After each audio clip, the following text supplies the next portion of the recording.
So hi, everyone, and thank you so much for joining us this morning. We are so glad you were able to attend our second session of Gail Somers Roundtable, Building a Racial Equity Plan. My name is Megan, and I'm the Outreach Coordinator at the Monadnock Food Co-op. And before I officially introduce Gail, I just wanted to go over some group agreements.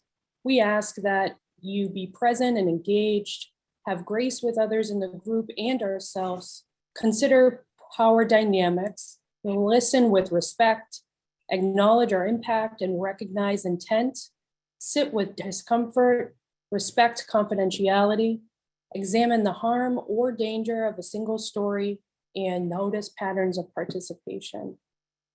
So now I'd like to introduce Gail. She is the owner of Yasso Jamaican Grill here in Keene, New Hampshire, and the Director of Development and Community Impact at the Keene Family YMCA. Good morning, everyone. Can you see and hear me okay? Perfect. All right.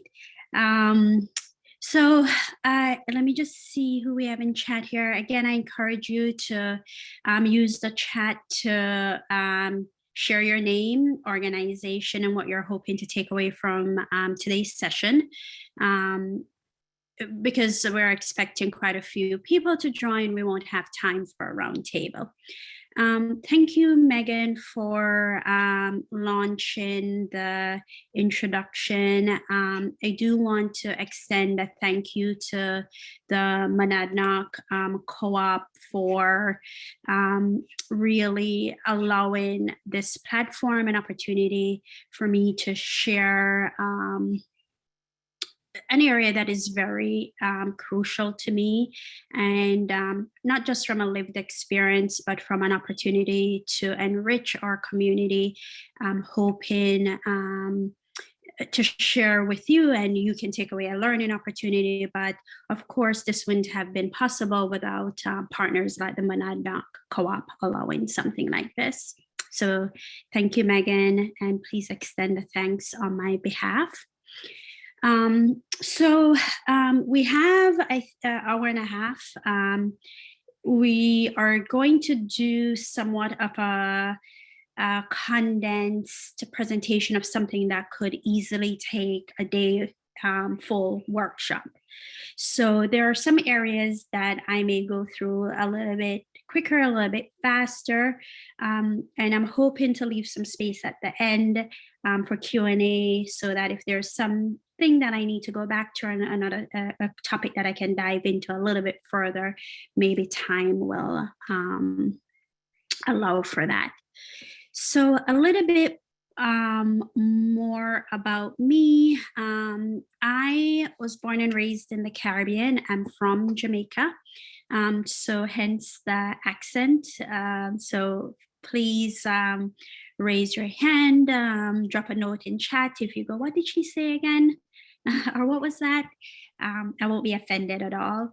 So I lived in the United States now for more than 25 years. I originally migrated to the Philadelphia area, went to school there, a Villanova grad, moved to Keene, New Hampshire in 2013 for a career opportunity. I was with CNS for about seven and a half years.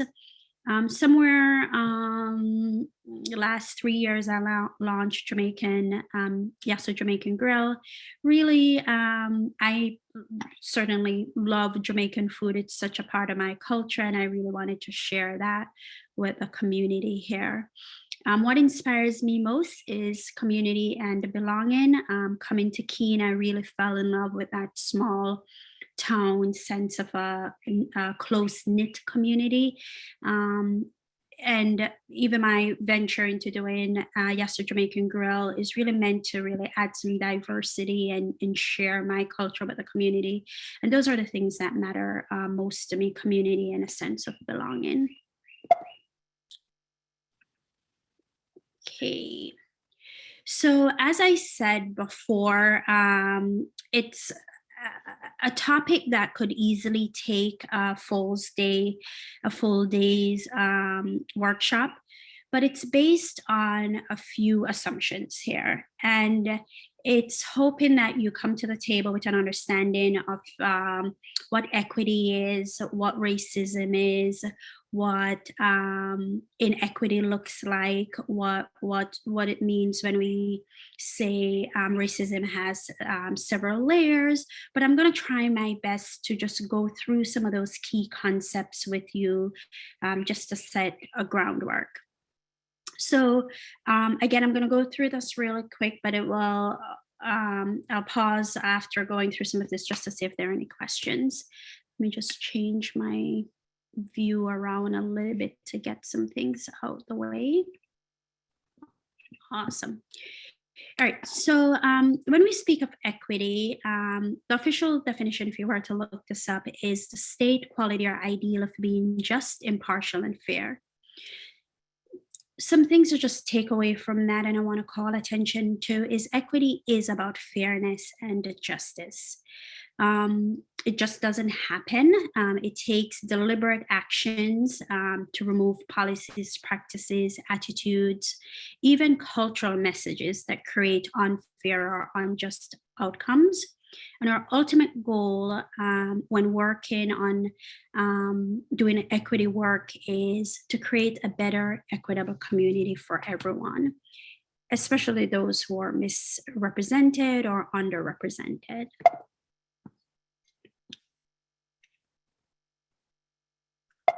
Oops. Sorry about that. All right. When we speak of racial equity or racial inequity, it really calls attention when two or more racial groups are not standing on equal footing. Some of the things that you can look at when assessing that is the percentage of each ethnic group, for example, are in dropout rates from high school, single family home ownership comparison, access to healthcare, etc. I won't go into it, but I trust that most of you, if not all, are familiar with some of the general data and statistic. And when you look at the average income, family income for people of color versus white majority, when you look at the level of education, when you look at life expectancy and other health care or life stats, that there is a disproportionate disadvantage for people of color. All right. So when you think about equity, there's certain intersecting issues that affect equity. And I'm going to pause here to call attention to a few different ones. Racism, prejudice, power, and oppression. And just ask you to think of the question that I'm posing here. And what would you say that these things have in common when we're speaking about an effect on equity? And you can put your answers in the chat.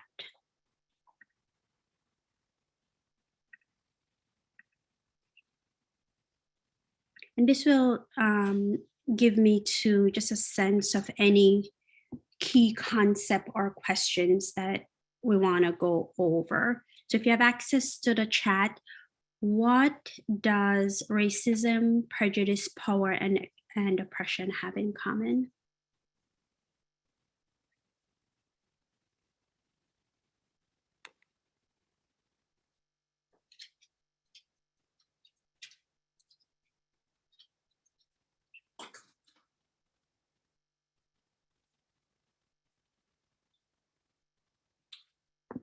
Okay, so in groups versus out group, they're all attempting to justify inequity, power to control outcomes through systems.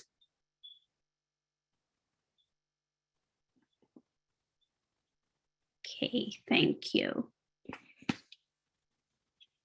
So all of those answers are correct. I do want to call attention, someone wrote power to control outcomes through systems.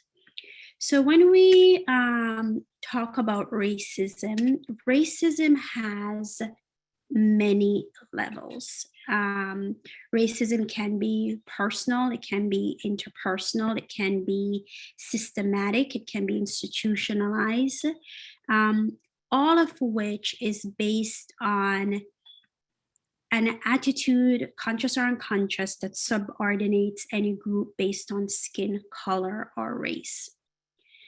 Prejudice usually refers to internalized racism that can be manifested in many ways.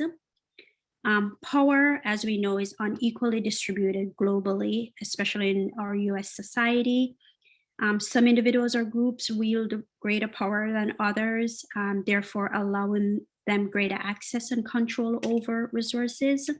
You know, again, someone posted in the chat, power to control outcomes through systems. Examples of power systems: wealth, whiteness, citizenship versus non-citizenship, patriarchal, heterosexism, and education are just of some of the few social mechanisms through which power operates. Oppression exists when there is both power and prejudice. So when we talk about intersecting issues that affect equity, we're looking at that broader spectrum of how racism, prejudice, and power comes together. A couple other intersecting issues that I want to touch on briefly are systems of white supremacy. And what that represents really is an idea or ideology that white people and the ideas are superior to ideas and thoughts, beliefs, and actions of people of color. Where did this come from? It really evolved from our Americans' history of white supremacy and colonization, right? If you were to take a moment to just reflect on history and the colonization process that happens, for one group to assume control of someone else's territory, their culture, applying their own systems of law and government, it would have required that superiority or that dominancy of someone mentioned in-group versus out-group. Our idea and our ideology is better than yours, and that's why we can assume control of what you consider yours. So all of these things through time affects where we are today, and intersecting, and there are other issues that we could touch on, but for time, I just wanted to call attention to those systems and those one historical, but still affecting us today, that together affects equity. All right. So any questions, any groundwork, background questions about any of those core issues that were posed? And there are opportunities to delve into a lot of those, but I'm hoping that in your walks of life, you've had some amount of exposure to these concepts. Any questions?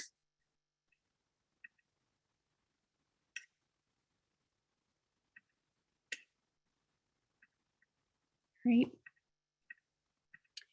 And Megan, I can't see everyone's on screen without totally pushing aside my presentation. So if you could just keep an eye on that for me. All right. All right, so some of you may or may not know of Bishop Desmond Tutu. He was a South African activist and religious leader. But this quote from him really inspires me. If you're neutral in situations of injustice, you have chosen the side of the oppressor. And the example that he used is, if an elephant has its foot on the tail of a mouse and you say that you're neutral, the mouse will not appreciate your neutrality. And a lot of this is reiterated when we talk about anti-racism, that it's not sufficient to be not racist, but it requires deliberate actions of anti-racism for you to really respond to the injustices that you see, and not doing something or doing nothing. Not only is that not good, but in a lot of ways, you're reinforcing the injustice or the oppression. So, you come into this presentation today is a step towards that, right? So, when we talk about creating an equity plan, we are basing this on, okay, you've done some learning, you've invested time in understanding situations of injustice. You are on your journey of understanding what it means when we talk about a system of white supremacy. And it's an ongoing work, but you're maybe pressed to say, okay, so what can I do about it, within my organization, within my friends group, within my community? What are some of the things that I could be doing to respond to situations of injustice? So I would say that one of the first things that you want to do is talk about setting a fertile ground. Okay, it's a place from which you're going to launch your efforts from, and it is crucial because, like anything else, we can't achieve those on our own. So, in order to do that, there's some groundwork that is needed. Racial equity work is hard work and it's ongoing work. There are two tools that I would say that is crucial for setting that groundwork. There's a third that I'm not going to consider so much a tool, but taking a stance. So the first tool that we're going to talk about is creating brave spaces and having collective or cooperative agreements. So when we look within our groups, many of you are maybe part of community groups or small circles that are on a regular basis meeting to discuss race, racism, equity. Most of those spaces, especially in Southwest New England or where we are in this rural community, are going to be shared spaces that will have people of color and white people and meeting together. Hopefully people from different cultures, different demographics, but they're going to be spaces that you're coming together to touch on really hard stuff. They're going to be spaces that you need to define, and it requires some amount of bravery. I've been asked more than once and in several different settings, should those spaces be just reserved for people of color, or should they be mixed co-shared spaces? And I think that's where the role of allies and allyship come into play. I am a firm believer that the change has to come with participation and accountability from the people who who have the power, the people who are the gatekeepers, and that's where allies come into play, and a part of the role that allies play. So, what's the role of the person of color in that room? There are many roles, but I want to call attention to lived experiences. It is so crucial when you think of creating brave spaces to have a level of acceptance of lived experience, right?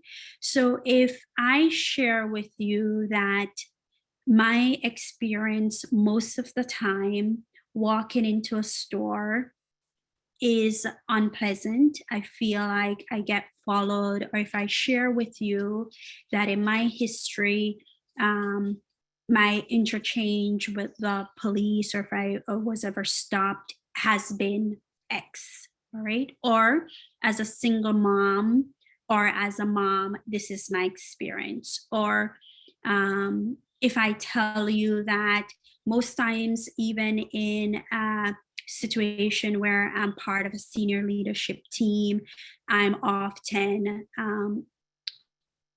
mislabeled or misunderstood or assumed to be an administrative support staff. Um, accept those experiences, accept somebody's lived experience as their lived experience. Um, and in these spaces that we try to create to set the groundwork for equity work, there needs to be a learning to understand what is it that I need to know to create a different tomorrow.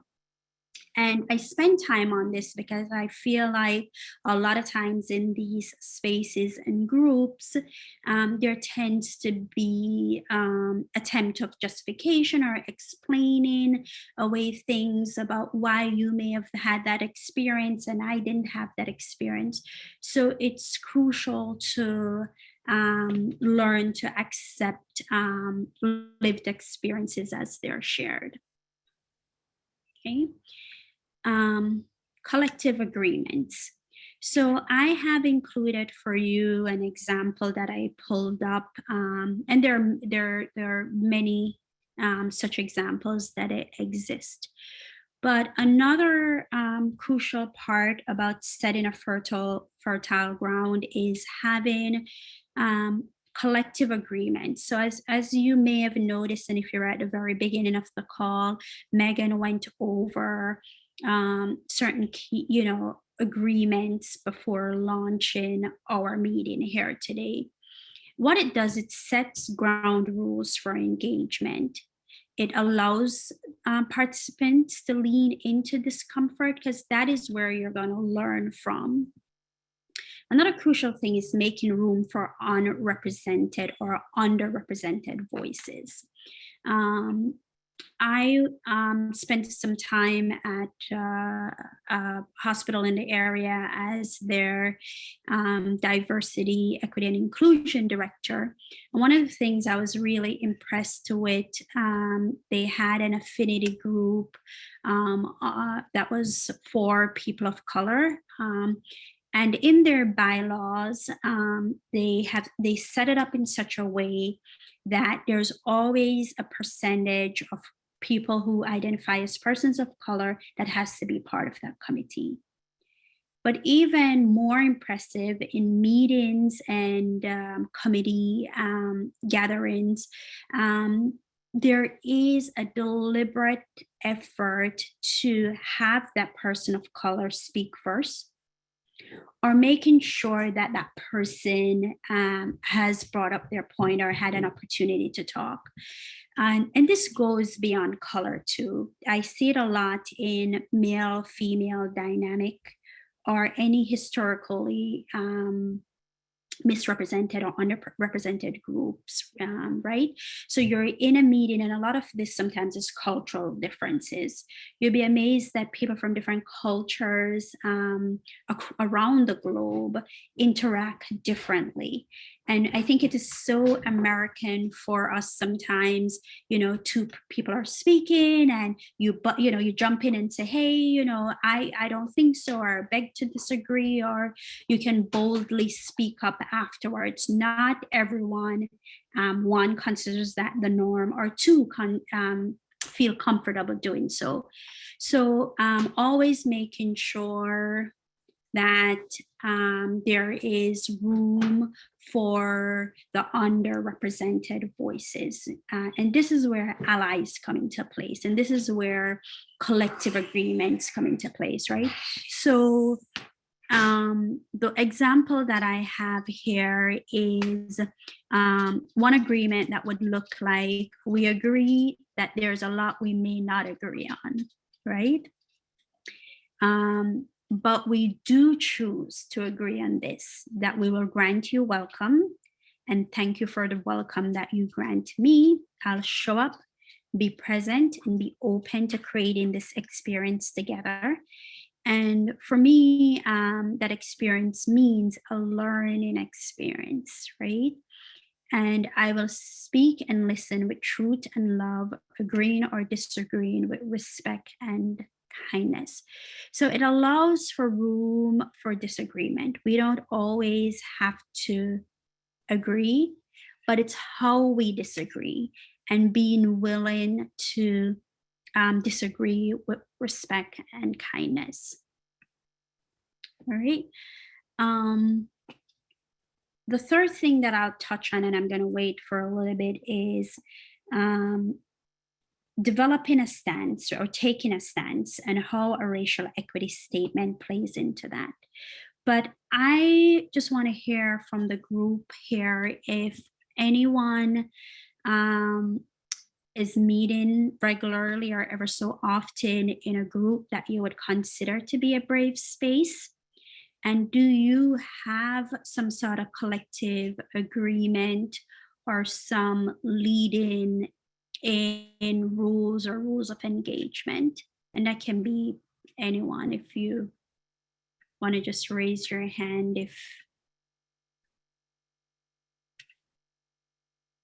this looks familiar to you, or would you say this is very new? Rashid, is it? Do you want to share? Sure. Good morning. Yes, I often use in spaces like this, I call them community agreements or learning agreements. And we talk about these similar things that you placed on the screen. And we also talk about what we're including, excluding, making sure that, that people know that there can be multiple truths that exist at the same time. And the foundation or the context that we set when we talk about learning agreements or community agreements is that in order for people with differences or different lived experiences to come together and agree for a common cause, then learning agreements such as these help lay the groundwork. And that's how people could work together during the civil rights movement. The Jew and the Muslim can work together.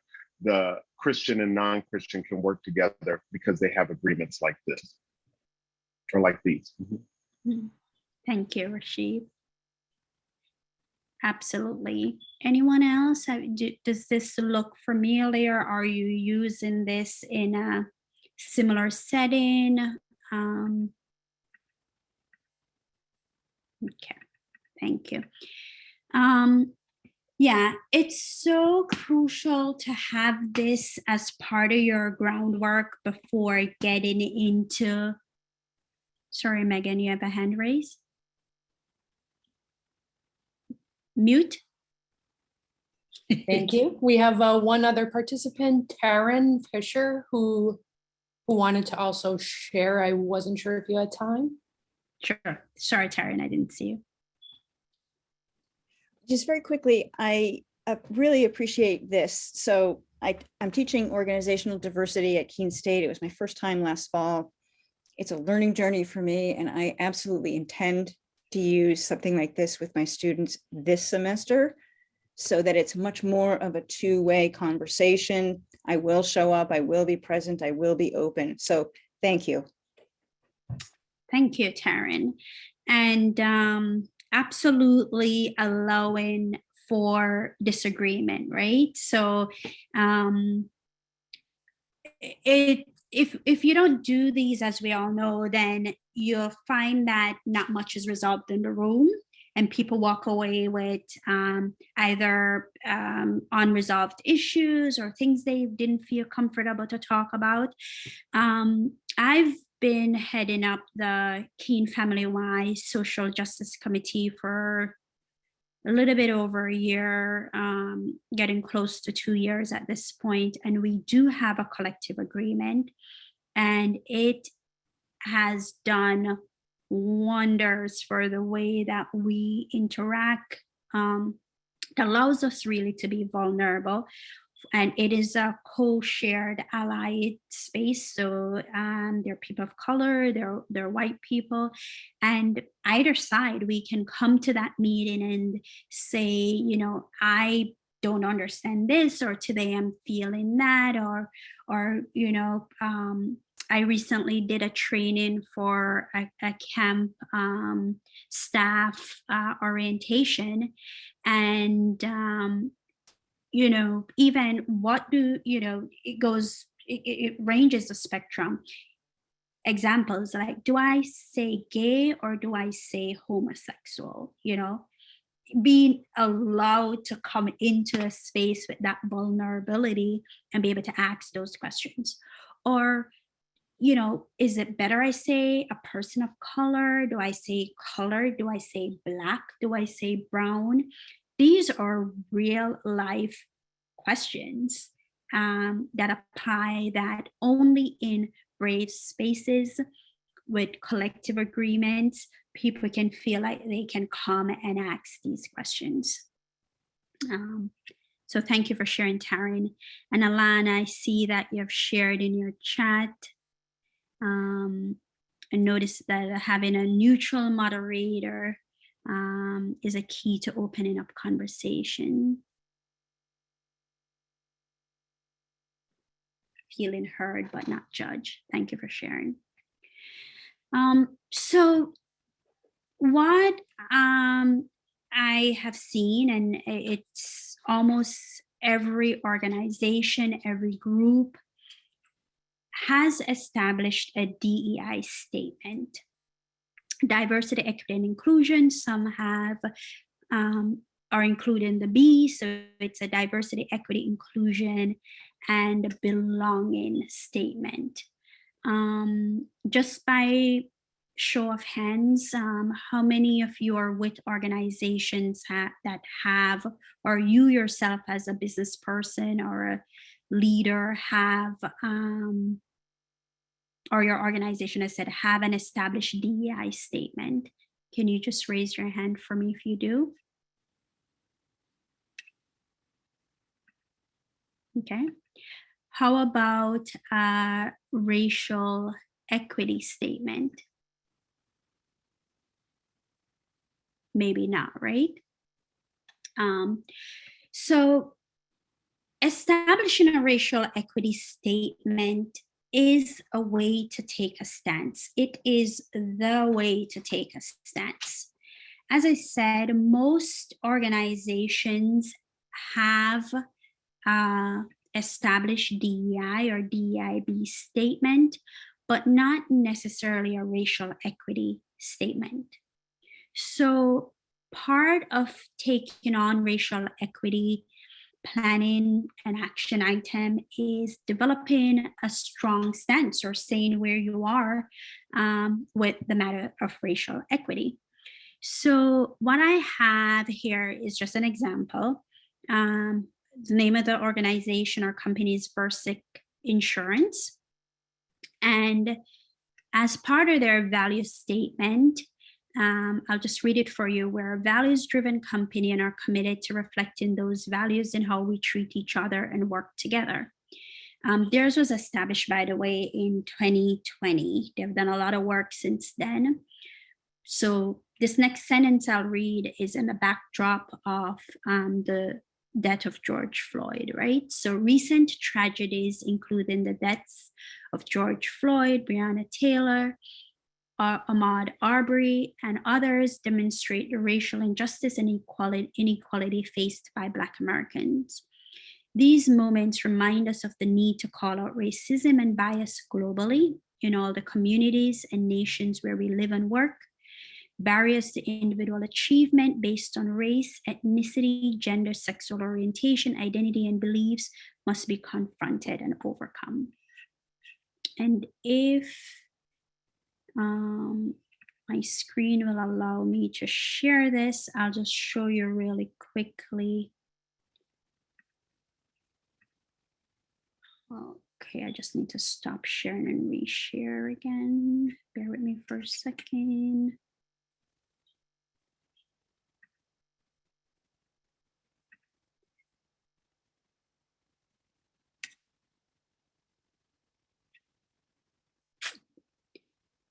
Let me see if I can find where their statement.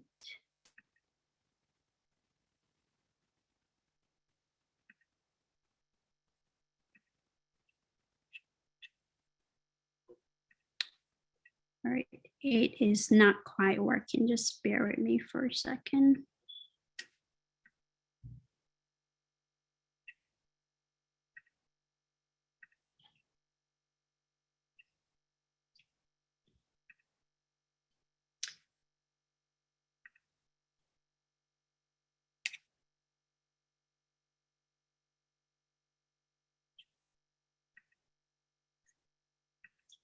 Alrighty. Can you see their statement of racial equity and diversity? No?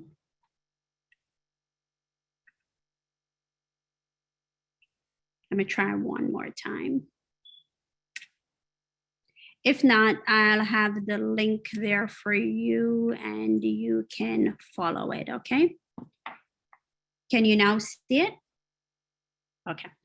All right, so while it was established in 2020, they have gone on to kind of really build on it. And there are these 4 steps that they've kind of broken out their actions in, or their plan, you know, organize for progress, embrace differences, strengthening people, you know, employment falls under that category, and supporting communities, the way how they interact with their community.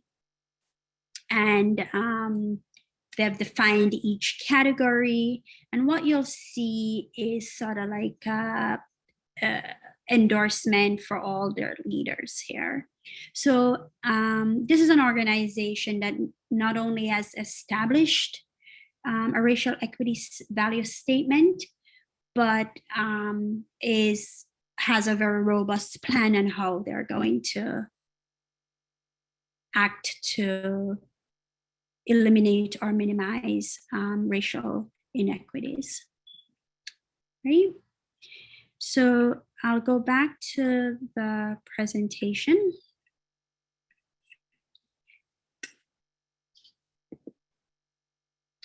All right, so from a broad top line level, your racial equity goals usually covers about 5 really, but you'll find that you're learning. For example, here you're learning, you've gone on your journey, you're on your journey, and you're still learning. Invest in your time, your resource. Your organization will need to invest time and resources. Planning. Once you've developed a plan, I just put invest here again because you're going to invest on how to execute on your plan and your actions. And then you evaluate and react, and you can imagine a circular movement here that will happen. Our exercise today is centering on your planning. How do you develop a racial equity plan? What are some of the action items you can have in that plan? In developing a plan, it balances several needs.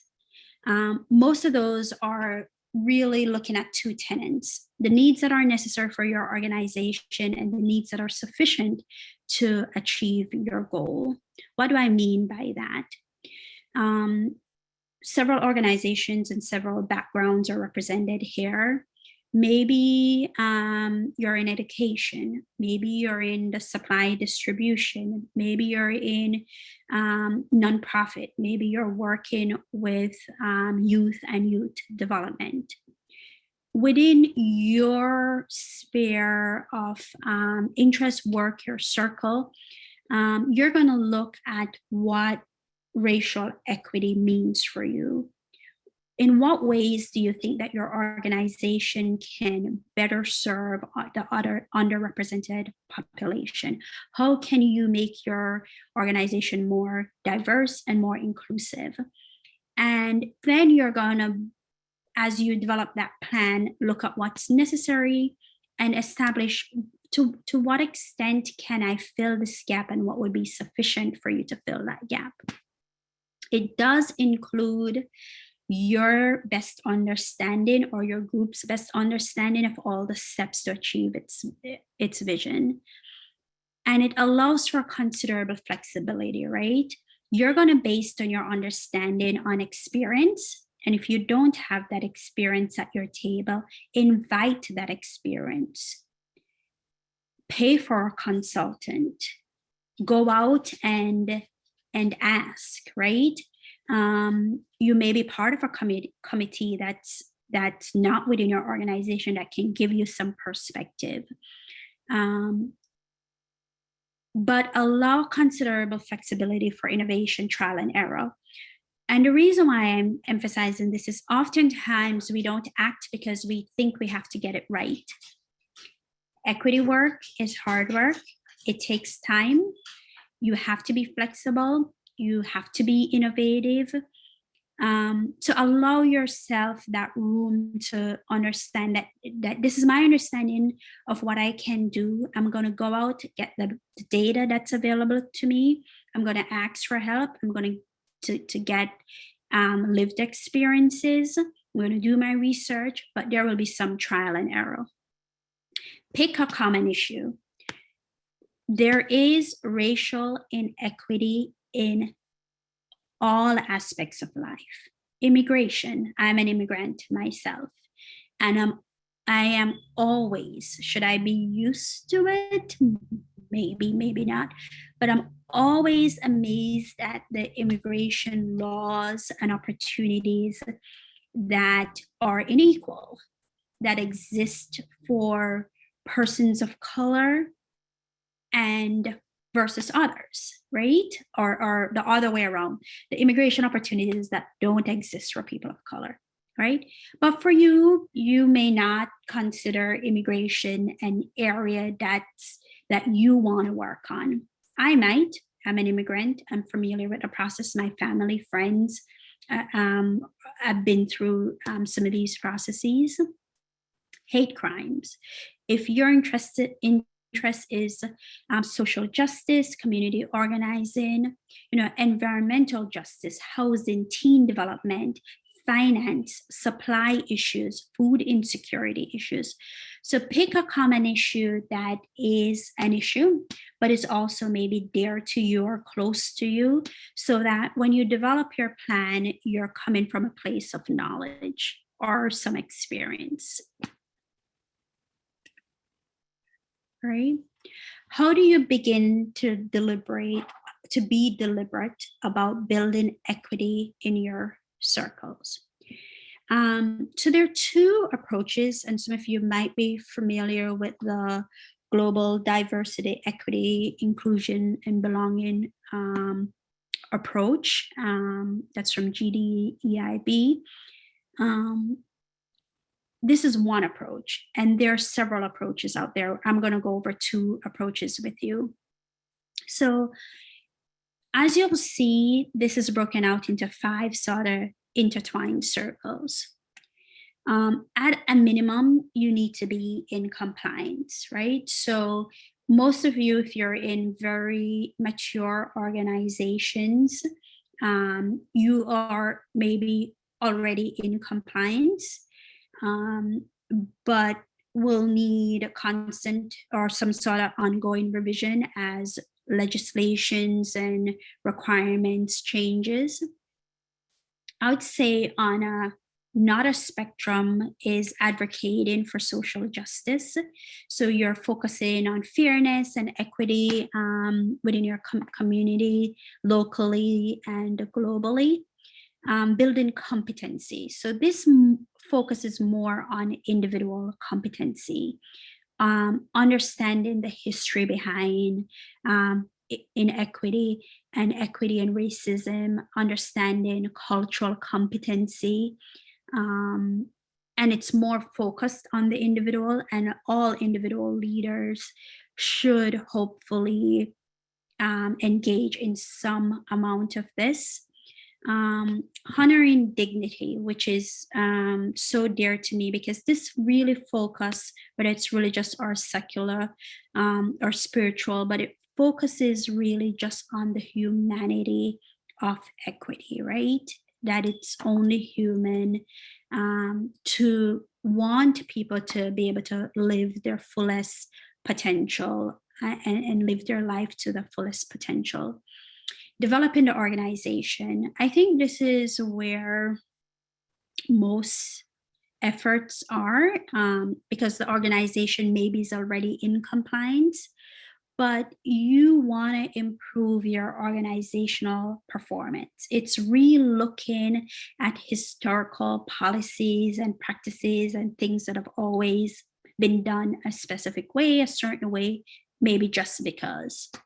Right? So you can approach your equity planning from any one of these aspects. Another approach, and some of you also might be familiar with this, is what we call a results-based approach. And it really starts from what you hope to see different. You know, what is it that you don't see in your community? For me, I don't see a multicultural center. I don't see a place where people can go to that they feel comfortable. It's their own space. It has a lot of global diversity. I'm somewhat fortunate owning Yasso Jamaican Grill. I'm blessed every day with people from different walks of life, from different diversities, local, some not local, coming through my door. And I'm always amazed, you know, for some people may say, oh, this area doesn't have that much diversity. I see them, you know, because I see them at Yasso. But I don't see a public or more broader public space that there's a vibrant multicultural or unity center, for example. In your circle, in your business, in your organization, in your nonprofit, you may not, you're looking at it through your lens, right? But you do not see something that you think should be there. So a results-based approach starts from what you hope to see in the community, right? So from there, you're saying, what is the racial inequity that you're going to address with your improvement strategy? All right, how do you know this? Usually it's either data or community indicators. It can be New Hampshire overall, I think, has more migration, the amount of people, population decline, right? In the area. So you could look at those things. What does that say about diversity coming to my area and people coming and staying in my area? What is a long-term outcome that you hope to achieve? And what are some of the best practices to address your identified inequity?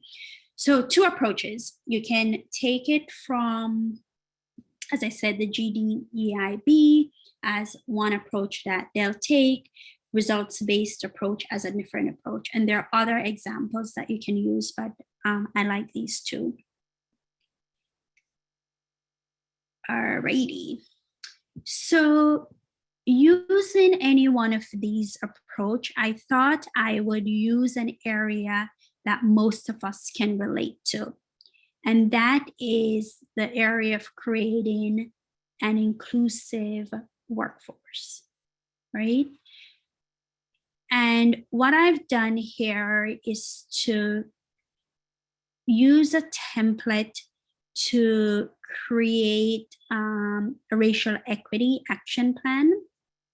And I'll go through what's here. And Megan, I don't know if we have either a room breakout or a group capability on your Zoom, but that could allow us to think through maybe another action item as a group that we could add. So most of us can relate to this, right? It is our whether it's your nonprofit or for profit, a big or small company, whether it's retail, it's how do I get my workforce to be more inclusive? A lot of organizations are struggling with this today because a lot of reason. We have a very competitive workforce as it is.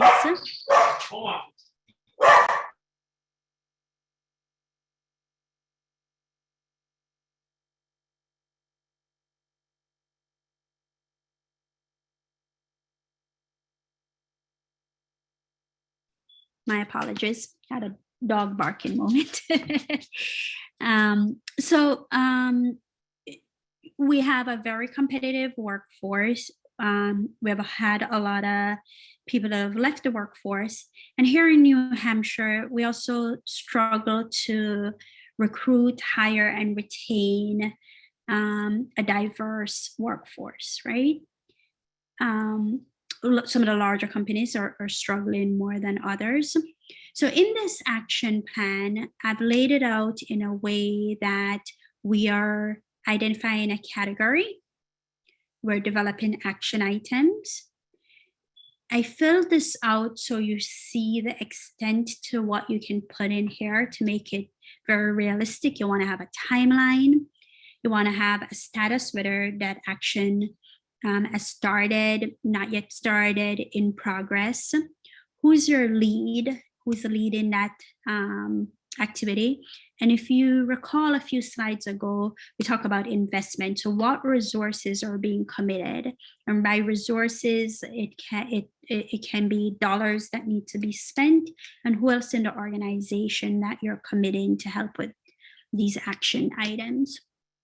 So on recruiting, and I'm going to talk through these and certainly allow for any questions or additional comment.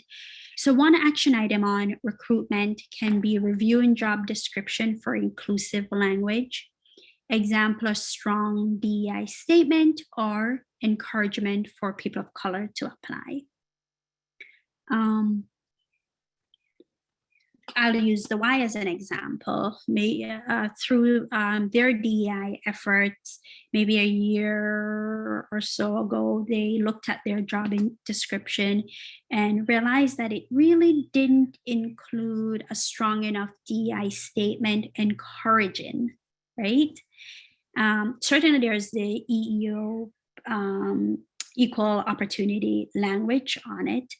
But there weren't language that says we encourage people from a diverse background to apply. And what it does, it sends a clear signal that we are interested in adding diversity to our workplace.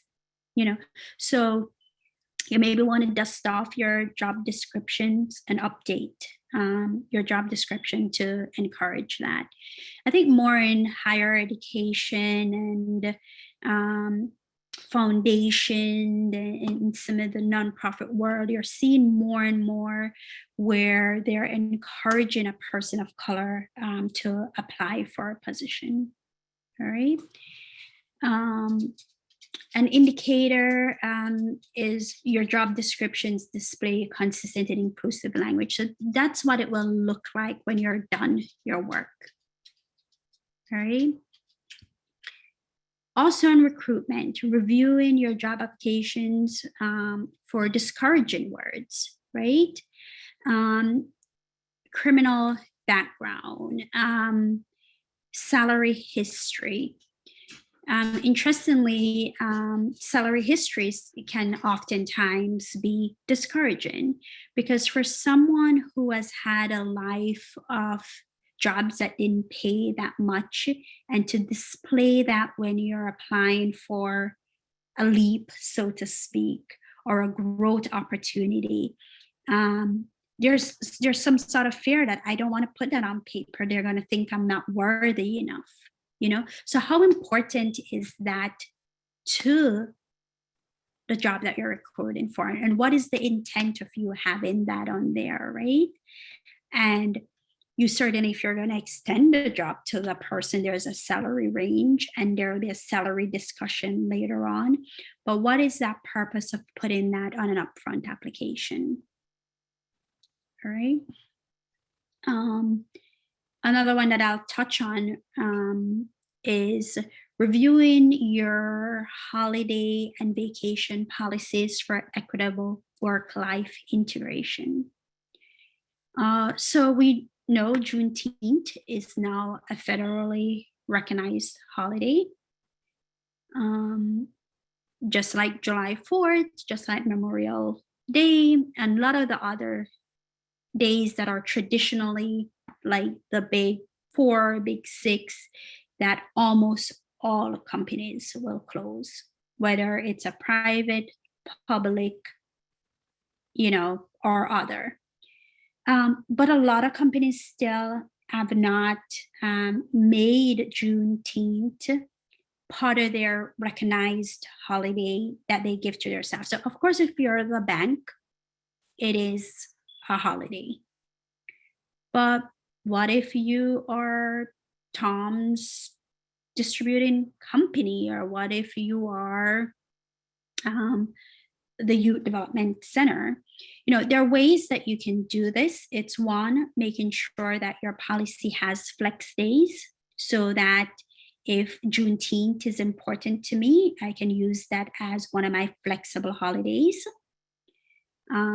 But you could also be bolder. If you are closed on July 4th, should you be closed on Juneteenth as well?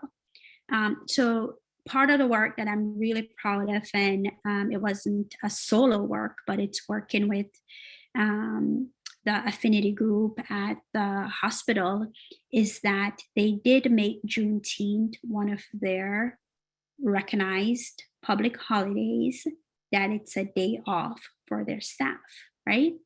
Investment. It meant, and at the time they still don't have a flexible holiday schedule. So it meant investing a day's worth of revenue as a day off, right? So I just want to backtrack a little bit. So we talk about being bold, developing a racial equity statement or value statement, saying we recognize that there are injustices for underrepresented group and people of color, especially Blacks in America or Black Americans, and we're going to do something about it, in essence, right? I would say the hospital is a great example of where they did do something about that one policy by establishing a day that they know is for Black Americans and Black people in America, and investing to make that a holiday, right? So using workforce diversity and inclusion, here are some of the examples that could apply. I'll pause there because I want to get some thoughts and feedback and insight, and see if we can do a quick exercise. So having gone over that, we're going to attempt to do a quick breakout session here. And Megan, I don't know, you maybe need to drive this. Is it a feature that I have or you have? Because I'm not seeing it on my Zoom screen. Let me make you the co-host, and then you can hopefully drive it from there. Okay. Let me know if you can, and if you can't, I can make you the host.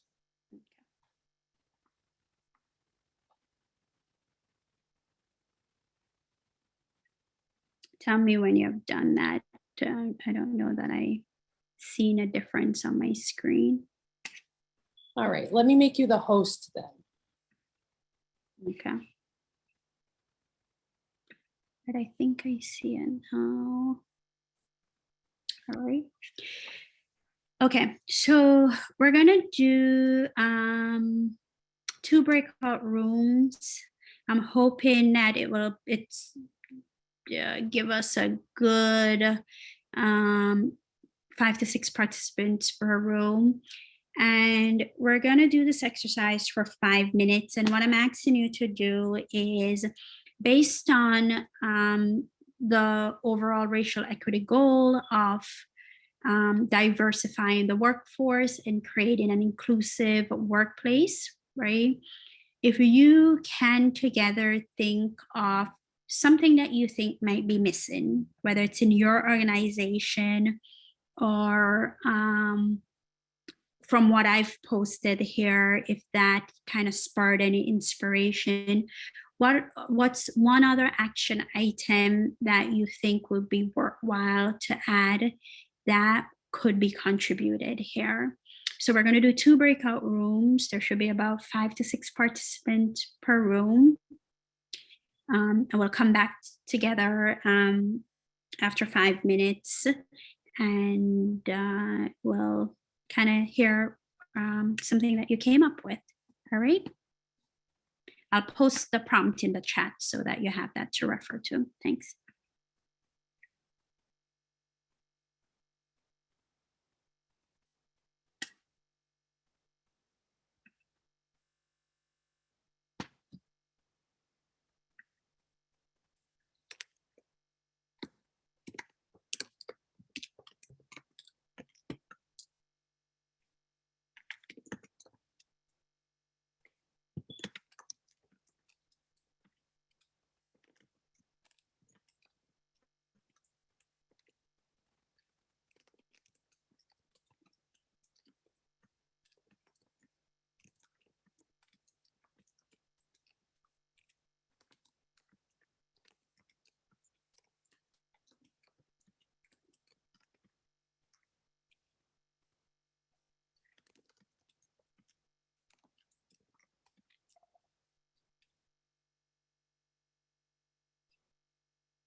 just to finish my thought for my group, the burden for the small population in our region is huge, and I want to recognize that. Okay, sounds like there was quite a group discussion there. So I do want to hear, so maybe one person from each group, if you want to lead, I want to hear sort of what you thought would be good additions and any discussions around that feedback, please. Who wants to go first?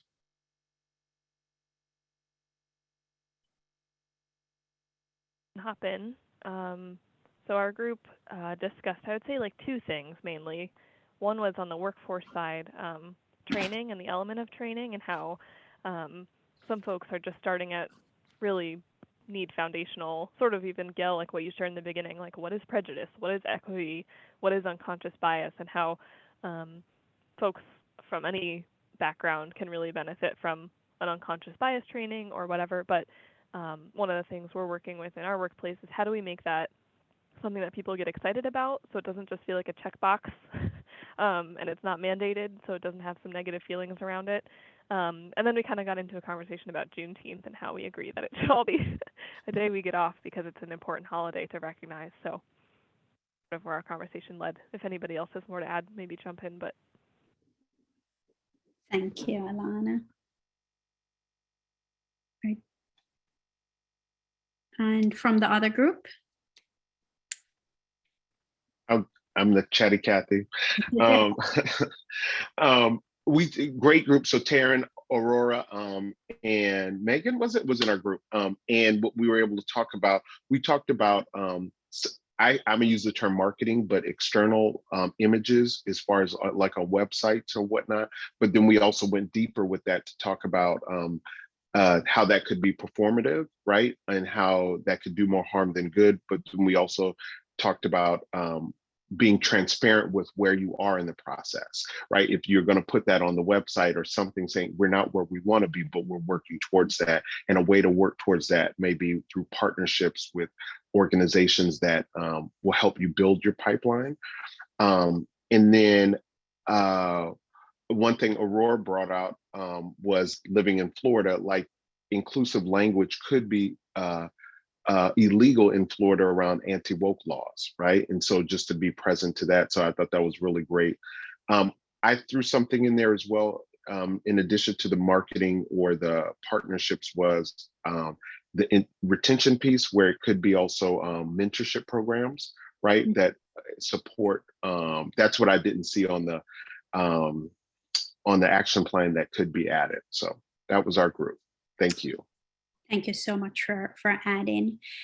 And it could be pretty robust, right? I threw some examples out there, but I think this is a great place for any organization to start, and there's so much more that you could add. I want to, thanks for sharing. I think all of the above was great, but I want to talk a little bit about mentorship. And I spent a lot of years in corporate America, loved it. I really, as a Black woman in a senior management role, I took it really personal that I had to be there to help mentor and be almost inspirational to others that are coming into the organization that might one day dream, right? Or may dream to say, hey, you know, and that's why the physical and the tangible matters, right? So we can say, this is what we're doing, this is what we want to do. But if you are not displaying that or showing that or have evidence of it. So as a Black woman, I always took it personal. So I was always very involved first as a mentee, and then becoming a mentor and a coach. what I've found is that it's so easy, especially for a white male, to mentor another white male, right? Because somewhere in there, they see themselves. Like, I was that little chap back when I started, and so what I've witnessed is that even you have a cohort of mentees,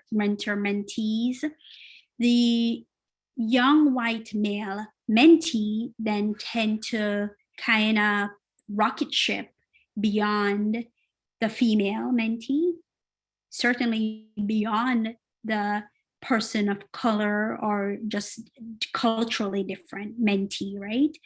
Because somewhere in there, again, the older senior manager, leader, most likely an older white male, he just wraps his arm around that young white male and can really see himself in, but can't necessarily relate to or have that same sort of connection with someone who's different.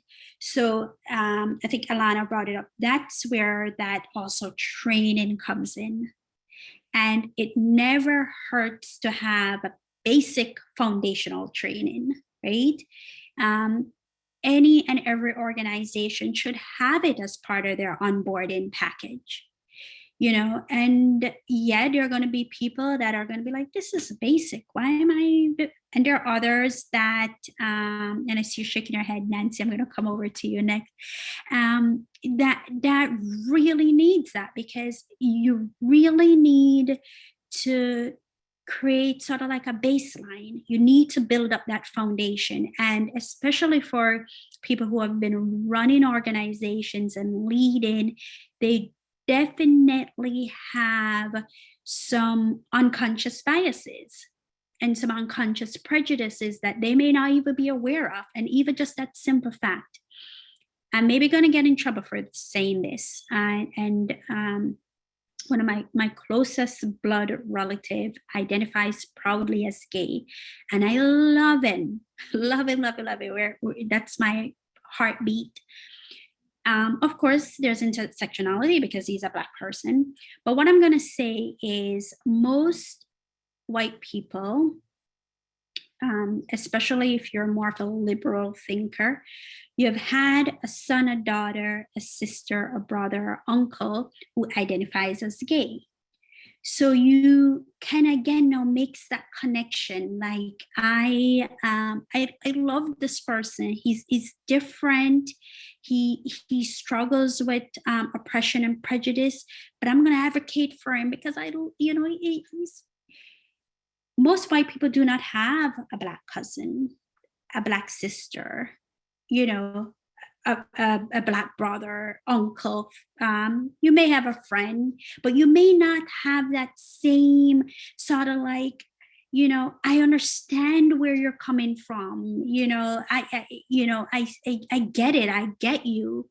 So what I've found is that, and this is where equity comes into place. Most organizations are way advanced in LGBTQ plus issues. They have a training down pat. They have signage affirming things, a lapel, a flag on the door, a flag on the wall, pronouns being used, but they're so far behind on racial equity and cultural equity matter because of some of these issues. It seems far-fetched, it seems not to apply, and there's just not enough work that's done there.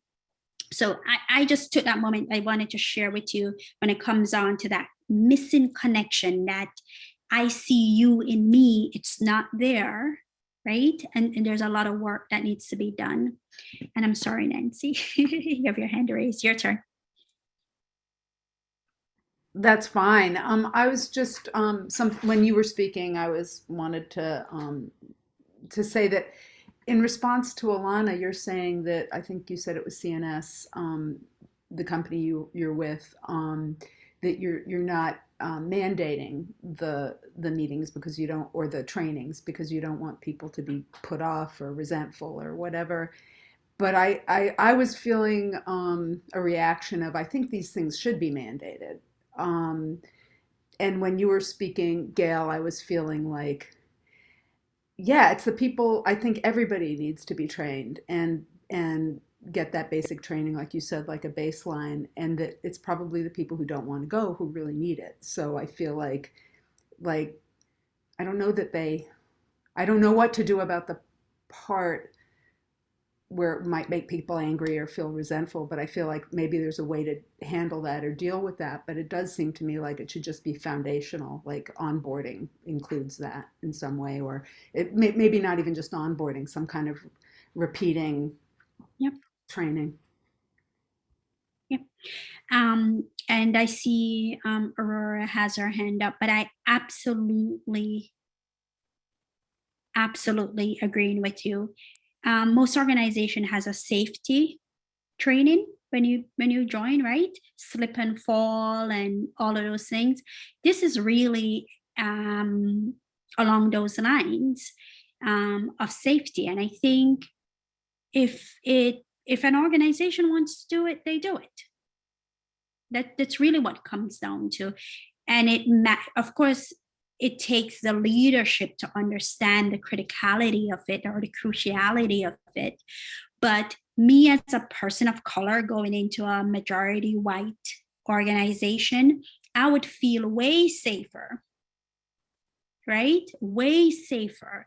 And safeness is about mental, your mental health, your mental wealth, your mental stability. I would feel way safer if I know that they're, as part of my onboarding training, everyone gets something that talks about, here we celebrate differences and we have a low tolerance for, discriminating or, all of that. So I agree with you.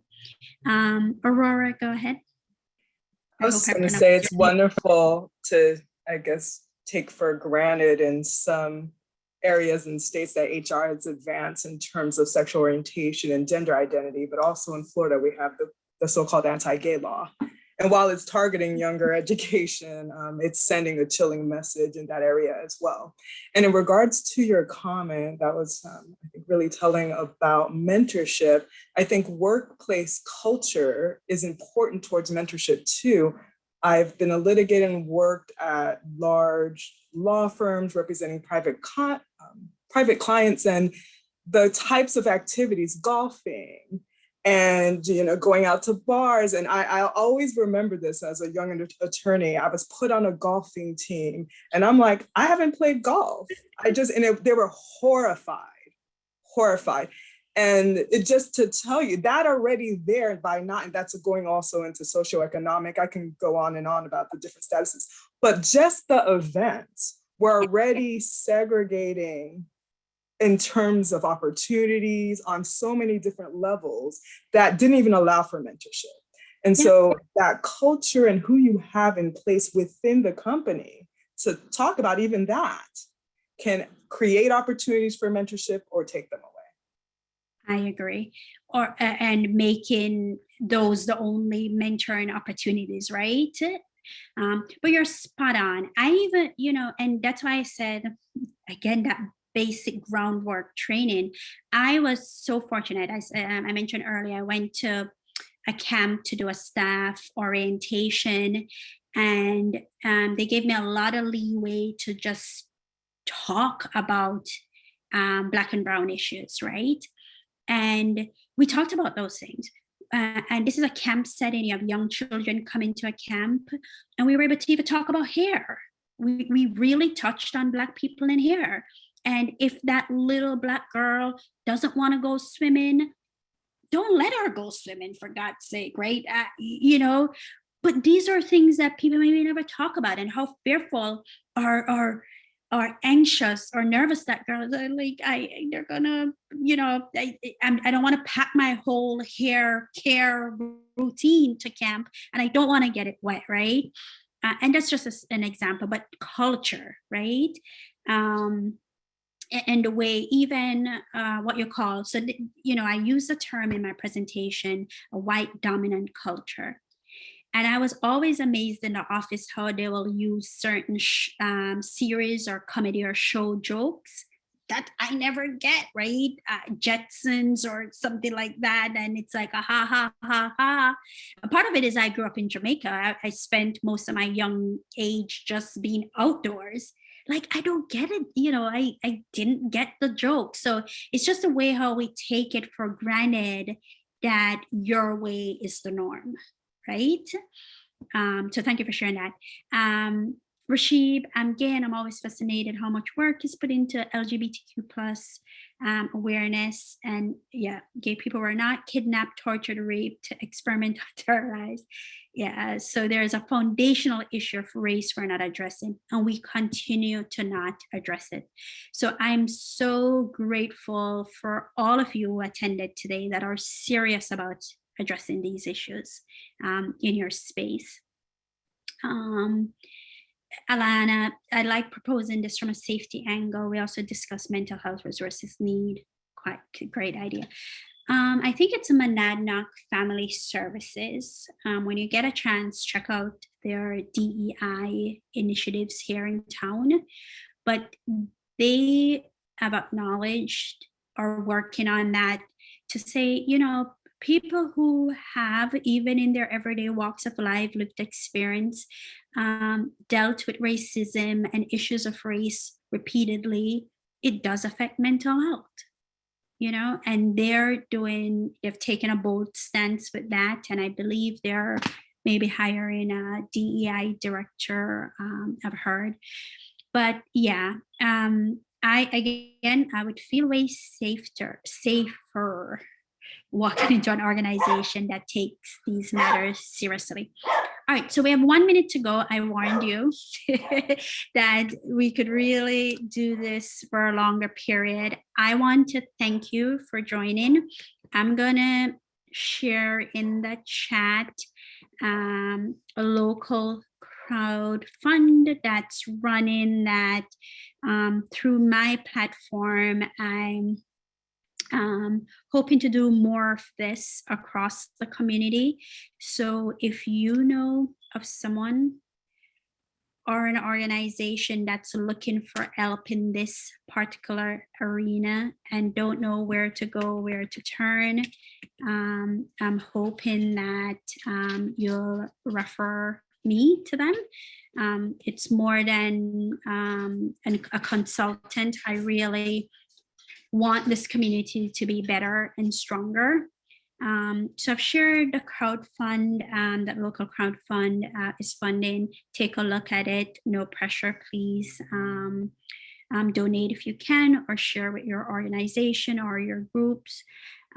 You can always reach me, and I will send out some presentation notes from this presentation. But I also included my email address. So if there is any follow-up questions or thoughts or idea, please share. And again, thank you, Megan, and thanks to the co-op for sharing. Are there any questions, last minute comment? We'll go around really quick before we wrap up. All right. Thank you, thank you, thank you.